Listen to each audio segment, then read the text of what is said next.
Even बड़े बड़े वैष्णवों को भी मना किया गया है कि मायावादियों से मत सुनना, क्योंकि हमारे अंदर ही मायावाद भरा हुआ है। अंदर ही से हम पूरी तरह मायावाद है, और बाहर से थोड़ा भी सुन लेते हैं ना, गए।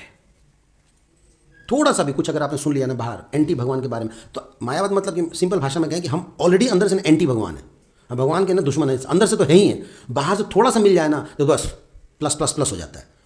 इसलिए सबसे बेस्ट तरीका है कि हम दो बातें हैं। पहली, अपने परंपरा के लोगों से ही सुने, थोड़ा भी रिस्क न लें। अगर हमने थोड़ा भी दाएं बाएं लिया, देखो ये क्या कहते हैं, बस ये थोड़ा सा मेलोडी है, चॉकलेटी गए। उसके बाद फिर ऐसा डैमेज होगा ना कि कई साल लगेंगे। एक हमारे गुरु महाराज के सेक्रेटरी हुए, तो हम लोग के साथ ही रहते थे, हम लोग कटवरिया सराय में सौरभी के साथ ही रहते थे हम लोग। उन्होंने एक मैगजीन पढ़ लिया था कि प्रभुपाद हैज़ बीन पॉइजन्ड, और उसके पीछे इतने लॉजिक दिए थे, देखो प्रभुपाद नहीं बोला है, अब काट काट के वीडियो ना ऐसे करके दी, पूरा मान भी लिया बेचारा वो। अब उसको डिटॉक्स करने में कितने दिन लगे, मतलब 3 के महीने लग गए। खैर बाद में समझे, और इतना अच्छा समझे कि वो आगे चल के गुरु महाराज के सेक्रेटरी बने, और सबसे लॉन्ग सर्विंग सेक्रेटरी के रूप में। लेकिन एक अच्छा खासा भक्त जो प्रचार करता था, क्लासेस देता, वो थोड़ा सा सुन लिया ना तो गया। तो पहला तो यही है कि हम अपनी परंपरा के लोगों से ही सुने, बाहर के लोगों से बिल्कुल एक्सपेरिमेंट ना दें, क्योंकि लोगों के पास एक से बढ़कर एक दक्षता है। नाम भले कुछ भी हो, लेकिन अंदर में वो पता नहीं क्या लेके घूम रहे हैं। एक और एग्जाम्पल दिया था, जैसे सांप होता है, वो अगर दूध में अपना मुंह लगा देना तो दूध देखने में दूध लगता है, लेकिन वो जहर बन जाता है। एक तो ये, और दूसरा जो भगवान ने मायावादियों के बारे में बताया कि मायावादी रे भाष्य सुन ले होए सर्वनाश। तो ऐसे जो मायावादी हैं वगैरह हैं, ऐसे लोगों में जाकर के प्रचार करने में कोई फायदा नहीं है। हमारी स्थिति जो है ना, मतलब उस चिंगारी के जैसी है, जो लाइट तो दिख रही है, इसलिए दिख रही क्योंकि हम बड़े वाले चिंगारी के बगल में हैं। अगर बहुत दूर गए तो बुझ जाएंगे। तो थोड़ा बहुत इसलिए बोल रहे हैं क्योंकि रिजर्वॉयर के टच में है अभी, है ना। जहाँ दूर गए ना फुस बंद हो जाएंगे। इसलिए हम सब अपने भक्तों के संग में, अपनी परंपरा में रह करके प्रचार प्रसार करें। जहाँ बाहर जाएंगे तो एक से बढ़कर एक लॉजिशियन, और इतिहास में हुए, जैसे कपिल हुए, है ना, जेमिनी ऋषि हुए, सब ऋषि लोग भगवान को भेजते हैं समय समय पैसे लोगों को। अच्छा, उसके पीछे भी लॉजिक है, भगवान के भेजने का भी कारण है। भगवान का कारण भेजने का ये रहता है कि समाज में कुछ ऐसे तार्किक लोग होते हैं ना, कि उनको ना वैष्णव से अलग करना बहुत जरूरी होता है, ताकि वैष्णव अच्छे से भक्ति कर सकें।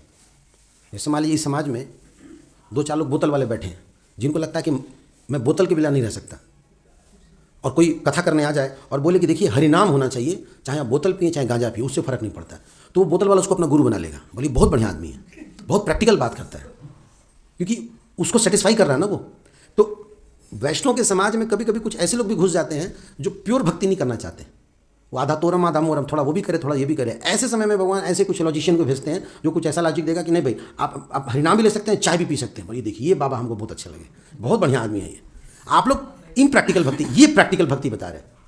तो कहावत है, चोरवा को मन बसे ककरी के खेत में। वो बेचारा चाह भी यही रहा था और उसको मिल भी ऐसे गया। लेकिन अगर कोई प्योर भक्ति करना, महादेव ने भी यही किया, शिव जी ने भी यही किया। वो शंकराचार्य के रूप में आए और ऐसा लॉजिक दिए कि उनका लॉजिक आज भी चल रहा है। नहीं, उनका लॉजिक आज भी चल रहा है। कितने सारे मायावादी उन्हीं के कारण अभी चारों तरफ देखा जाए थोड़ा बहुत सनातन धर्म या सब चल रहा है। लेकिन आप देखेंगे कि उन्होंने छल किया। उन्होंने खुद पार्वती जी को बोला कि मैंने ट्रिक किया है इन सभी लोगों को। जब उनकी माँ शरीर छोड़, खुद शंकराचार्य बहुत कम समय जिए हैं, 40s में उन्होंने शरीर छोड़ दिया था, 42 या 48 में। तो उनकी माता जब शरीर छोड़ रही थी ना, तो उन्होंने बुलाया था शंकराचार्य को अपने पास और बोला कि बेटा अब इस संसार से जाने का समय हो गया, अब तू बता कि ऐसे में क्या करना चाहिए। तो अपना महादेव वाला शंकर भाषा सब बताने लगे। तो बोलते हैं बेटा फालतू बातें मत कर, सच सच बता, जो सच्चाई है वो बता दे। बोले मैं सच बता रहा हूँ, यही सच है। बोले ना, तू जो भजन करता है वो बता। तब उन्होंने दरवाज़ा बंद किया और तब बताया अपनी माता को, भज गोविंदम भज गोविंदम भज गोविंदम मूर्वते। तब उन्होंने बताया गोविंदम आदि पुरुषम। तो शिव जी जो हैं वो भगवान के आदेश पे जो लोग छले जाना चाहते हैं उनको उन्होंने छला है, लेकिन खुद इंटरनली वो डिवोटी है, खुद भक्त है।